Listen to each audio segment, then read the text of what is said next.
છો Gujarat engineering academy YouTube channel અને આજે આપણે વાત કરવાના છે કે સિવિલ એન્જિનિયરિંગ જે મિત્રો ધોરણ 10 પછી સિવિલમાં ડિપ્લોમા એડમિશન લે છે અથવા તો એન્જિનિયરિંગમાં આવે છે અથવા તો આપણે વાત કરીએ 12 સાયન્સ પછી સીધા ફર્સ્ટ સેમેસ્ટરમાં ડિગ્રીમાં સીધા આવે છે એન્જિનિયરિંગમાં બરાબર છે બીટેકમાં. તો આપણે એની વાત કરવાના છે મિત્રો કે સિવિલ એન્જિનિયરિંગ ઘણા મિત્રોનો પ્રશ્ન હોય સર કે સિવિલ એન્જિનિયરિંગ છે એ શું છે, એમાં શું શું ભણવાનું આવે છે, કેટલા કેટલા સ્કોપ છે, શું શું છે, એ બધું આપણે બેઝિક પીપીટી દ્વારા આજે વિડીયોમાં સમજવાના છે. તો બધા જ મિત્રોને કન્ફ્યુઝન હોય તો તમે પૂછી શકો છો કે સિવિલ એન્જિનિયરિંગ બ્રાન્ચ છે એમાં શું શું આવે છે અને ઘણા મિત્રોનો પ્રશ્ન હોય છે કે ડિપ્લોમામાં સિવિલ નહીં કે ડિગ્રી પછી સિવિલ સીધા એન્જિનિયરિંગમાં જઈ તો શું શું હોય છે, શું ભણવાનું હોય છે, ઓલ પ્રોબ્લેમના સોલ્યુશન છે આ વિડીયોમાં સંપૂર્ણ માહિતી હું આપવાનો છું. તો બધા મિત્રોને જે મિત્રોને સિવિલ એન્જિનિયરિંગ કરવાનું છે તો ડિપ્લોમા સિવિલ કરવું છે અથવા તો સિવિલ એન્જિનિયરિંગમાં વગેરે એ ફિલ્ડમાં આગળ વધવાનું છે એ મિત્રોને ખાસ અને કમ્પલસરી આ વિડીયો છે એ ફરજિયાત જોવાનો છે અને બધાય તમારા સિવિલમાં અભ્યાસ કરતા મિત્રો કદાચ અભ્યાસ કરતા હોય એને પણ મોકલો તો પણ બેનિફિટ થાય. અને જે મિત્રો ધોરણ 10 પછી ડિપ્લોમા લેવાના છે અથવા 12 સાયન્સમાં એ ગ્રુપ રાખીને એન્જિનિયરિંગ ગ્રુપ રાખ્યું છે અને આગળ વધવાના છે સિવિલમાં એના માટે પણ આ ઇમ્પોર્ટન્ટ નીવડશે. એટલે મને મીન્સ કે બેઝિક છે, તમને આરામથી સમજાઈ જશે એકવાર તમે વિડીયો સાંભળશો એટલે. વિડીયોમાં તમારે લાસ્ટ લગી જોવાનો છે મિત્રો ને સિવિલમાં જે મિત્રો એડમિશન લેવાના છે તો એડમિશનમાં અભ્યાસ કરી રહ્યા છે એડમિશન લઈ લીધું છે બધા મિત્રોના વિડીયો છે ખાસ લગી જોવાનો છે.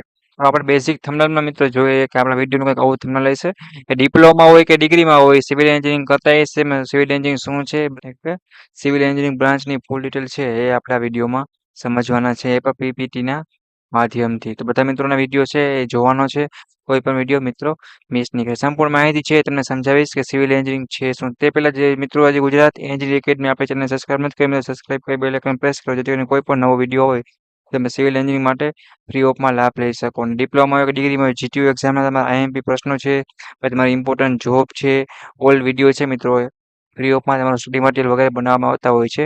તો ગુજરાત એન્જિનિયરિંગ એકેડમી હજી સુધી જે મિત્રોએ સબસ્ક્રાઇબ નથી કર્યું સબસ્ક્રાઇબ કરી બેલ આઇકન પ્રેસ કરો જેથી કરીને કોઈ પણ નવો વિડીયો હોય ફ્રી ઓફમાં તમે લાભ લઈ શકો. ઓકે, તમારા કાંઈ એવા પ્રશ્ન હોય તો લાસ્ટ તમને કમેન્ટ બોક્સમાં પૂછજો મિત્રો. ઓલ તમારું સોલ્યુશન છે મિત્રો પ્રશ્નો થઈ જશે બરાબર છે. તો આપણે વિડીયોમાં આગળ વધીએ એ પહેલાં વાત કરીએ આપણે ગુજરાતીમાં સમજથી સૌથી પહેલાં મિત્રો કે civil engineering diploma course introduction અને study detail for diploma and degree student માટે બરાબર છે. તો સૌથી પહેલાં what is diploma in civil engineering ઘણા મિત્રોને પ્રશ્ન હોય. તો જો આપણે 10 પછી તમે કદાચ કરો છો તો તમારે 3 યર ટેકનિકલ કોર્સ છે એક પ્રકારનો 3 વર્ષ છે બરાબર છે કે 3 વર્ષ તમારે ભણવાનું હોય જો તમે ધોરણ 10 પછી ડિપ્લોમા લ્યો ને મિત્રો તો.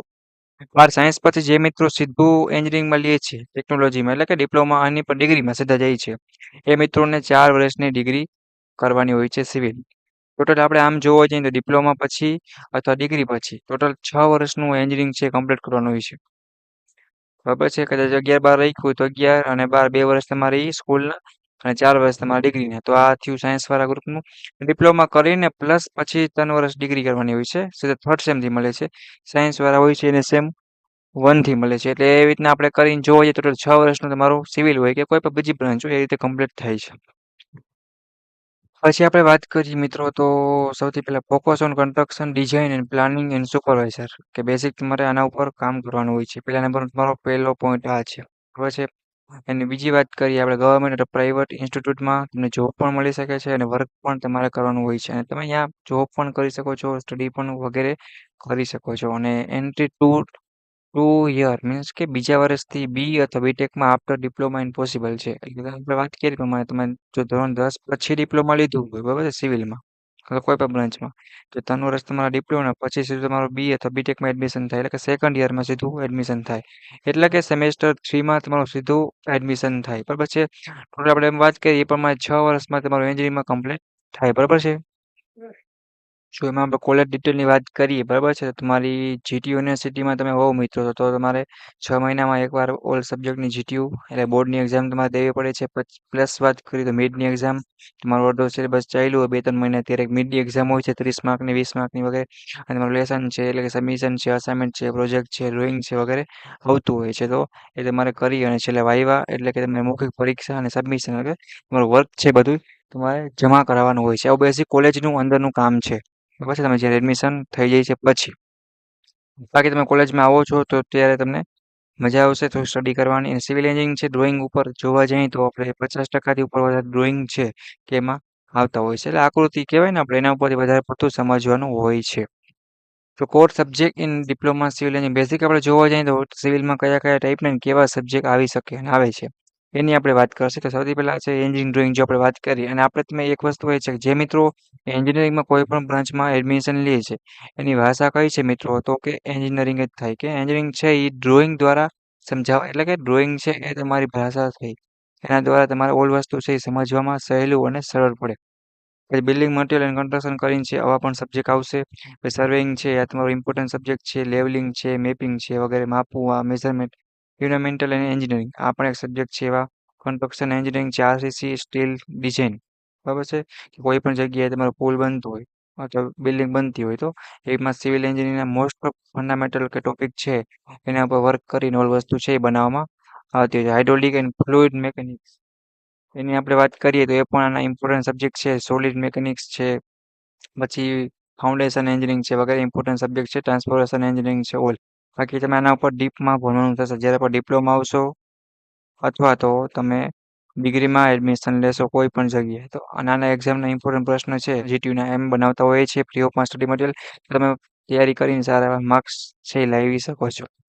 હવે સોફ્ટવેર અને પ્રેક્ટિકલ ટ્રેનિંગની વાત કરીએ તો આ બ્રાન્ચ ઉપર કે જે કોર્સ છે બ્રાન્ચ સિવિલ એન્જિનિયરિંગ એમાં કયા-કયા સૌથી પહેલા તો સોફ્ટવેર છે કે એનો યુઝ કરવાનું થાય. તો સૌથી પહેલું છે ઓટોકેડ. ઓટોકેડ જેવા સોફ્ટવેર છે મિત્રો એમાં તમારે વર્ક કરવાનું હોય છે અને ડ્રોઈંગ કરવાનું હોય છે. બીજી જો વાત કરીએ ડ્રાફ્ટિંગ છે, ડિઝાઇનિંગ છે અને ઓટોકેડ છે મેકેનિકલ બ્રાન્ચ માટે પણ એટલું જ ઇમ્પોર્ટન્ટ છે. બાકી સ્ટ્રક્ચરલ કહેવાય ને એનાલિસિસ છે વગેરે બધું એસ્ટિમેશન છે, કોસ્ટિંગ છે, યુઝિંગ એક્સેલ છે, સાઇટ વિઝિટ તમારે કરવાનું હોય છે, પ્રોજેક્ટ હોય છે, એ બધું વર્ક છે તમારે આમાં સિવિલમાં આવતું હોય છે. કન્સ્ટ્રક્શન પ્લાનિંગ છે, એનું મેનેજમેન્ટ છે, આખે આખું કન્સ્ટ્રક્શન થતું બાંધકામ થતું હોય ને એ બધું કામ છે. જેવું તમે મહેનત કરો મિત્રો એ પ્રમાણે તમારે આમાં તમને જોબ મળે અને ગવર્મેન્ટમાં તમારે જીપીએસસી છે, જીપીએસસી જેવી ગવર્મેન્ટ એક્ઝામ છે ટોપ લેવલ એમાં તમે સારી એવી જગ્યાએ સેટ થઈ શકો છો, એક્ઝામ પણ આપી શકો છો. યુપીએસસી છે, પછી ગવર્મેન્ટ એક્ઝામ છે, મ્યુનિસિપલની હોય છે, જિલ્લા લેવલે, તાલુકા લેવલ વગેરે સિવિલ માટે તો સારી એવી એક્ઝામ છે અને ભરતી છે મિત્રો એ પણ આવતી હોય છે. સ્કોપ પણ છે. બસ થોડી તમારે મહેનત કરવી પડે છે બાકી નકર પછી ભેગું ન થાય. Skill to learn during the course કે કન્સ્ટ્રક્શન સુપરવાઇઝર બની શકો છો. પ્લાન રિપોર્ટ રાઇટિંગ છે, પ્રોજેક્ટ અને documentation, CAD and structural analysis tool છે, પ્રોબ્લેમ સોલ્વિંગ, સાઇટ મેનેજમેન્ટ છે, કમ્યુનિકેશન એન્ડ ટીમ વર્ક છે. બધું તમે કે skill to learn during the course બરાબર છે. એટલે આ તમારે બેઝિક બધું છે. પછી ભણશો ત્યારે ડીપમાં આવશે એ વસ્તુ ખાસ ધ્યાન રાખજો. હવે તમને કરિયર માટે ઓપ્શન આફ્ટર ડિપ્લોમા જોવા જઈએ તો સાઇટ સુપરવાઇઝરની તમે બની શકો છો. એ બેઝિક મિત્રો આપ્યા છે. આના સિવાયના ઘણા બધા પણ આવે છે. જુનિયર સિવિલ એન્જિનિયર એક્ઝામ છે એ પણ તમે બની શકો છો. ગેટ ડિઝાઇનર બની એસ્ટિમેટર બની શકો છો. ગવર્મેન્ટ જોબ મેં વાત કરી એ પ્રમાણે જુનિયર એન્જિનિયર આરઆરબી છે, એસએસસી વગેરે ઘણી બધી આવે છે. કોન્ટ્રાક્ટર તમે કહી શકો છો. જે તમારે ઓળખાણ હોય કે જે તમારે કામ ચાલતા હોય ઇમ્પ્રેશન હોય એ પ્રમાણે આસિસ્ટન્ટ ઇન રિયલી એસ્ટિમેટ વગેરે ઘણું બધું મિત્રો થઈ શકે છે. બીટેકમાં તમે જાઓ, બી કરો બીટેક સિવિલ ડાયરેક્ટ 2 યર એ તો તમને છે જ એટલે તો કંઈ ટેન્શન જેવું છે નહીં. તો મેં આટલી આપણી વાત કરી કે ધોરણ 10 પછી ડિપ્લોમા એન્જિનિયરિંગ તમે કરો છો બરાબર છે તો એટલે તમારે એક એવા ટાઈપનું તમારું વર્ક છે એ તમારી જોબ છે મિત્રો એ તમારે ચાન્સ છે. પછી ડિપ્લોમા પછી તમે ધોરણ 10 પછી કરશો તો પાછો રિવાઇઝ કરે 3 વર્ષ આવશે. 11-12 સાયન્સ પછી કરશો તો સીધું સેકન્ડ વર્ષમાં એટલે કે બીજા વર્ષમાં આવશે સીધું સેમેસ્ટર 3 થી બરાબર છે. અને સિવિલ છે એમાં પણ ઘણા બધા સબ્જેક્ટ જો પહેલા વર્ષમાં તમારે બેઝિક ઓલ બ્રાન્ચના 1-2 સબ્જેક્ટ ભણવાના આવતા હોય છે. પછી થર્ડ સેમેસ્ટરથી તમારું પોતાનું ટેકનિકલ સબ્જેક્ટ છે એ ભણવાના આવી જાય છે. અને સિવિલ એન્જિનિયરિંગ છે એવી રીતના તમારે બીજા કોઈ ટોપિક ઉપર વિડીયો બનાવવો ઇલેક્ટ્રિકલ છે, મેકેનિકલ છે, કોઈ પણ બ્રાન્ચ ઉપર મને કોમેન્ટ કરે એટલે એ બ્રાન્ચ ઉપર પણ હું શું કરીશ તો કે વિડીયો બનાવી આપીશ. અને બેઝિક ડિટેલ છે જ્યારે પણ તમે અભ્યાસ કરશો મિત્રો ત્યારે તમે વધારે જાણી શકશો. બાકી તમે વાંચીને કે કઈ બ્રાન્ચ છે ઉપરથી આપણે બેઝિક નોલેજ કે થોડોક આપણે શું કહેવાય કે આઈડિયા આવે. બાકી અંદર જાણવા માટે તો આપણે ડીપમાં જ અભ્યાસ કરવો પડે કે સ્ટડી કરવું પડે. તો એટલું તમારે અભ્યાસ કરશો ત્યારે વધારે ખ્યાલ આવતો જશે કે સિવિલ છે શું. બેઝિક તમને ખબર છે બાંધકામ છે, પુલનું કન્સ્ટ્રક્શન છે, મકાન છે, મોટી મોટી બિલ્ડિંગ છે, મોટા મોટા કન્સ્ટ્રક્શન છે, મોટા મોટા પ્રોજેક્ટ છે ગવર્મેન્ટના પ્રાઇવેટ કોઈ પણ એ બધું ડીપમાં અને ટેકનિકલ અને એન્જિનિયરિંગના ટોપિક છે એના બેઝિક રૂલ્સ છે અને નોલેજ ઉપરથી વર્ક થતું હોય છે.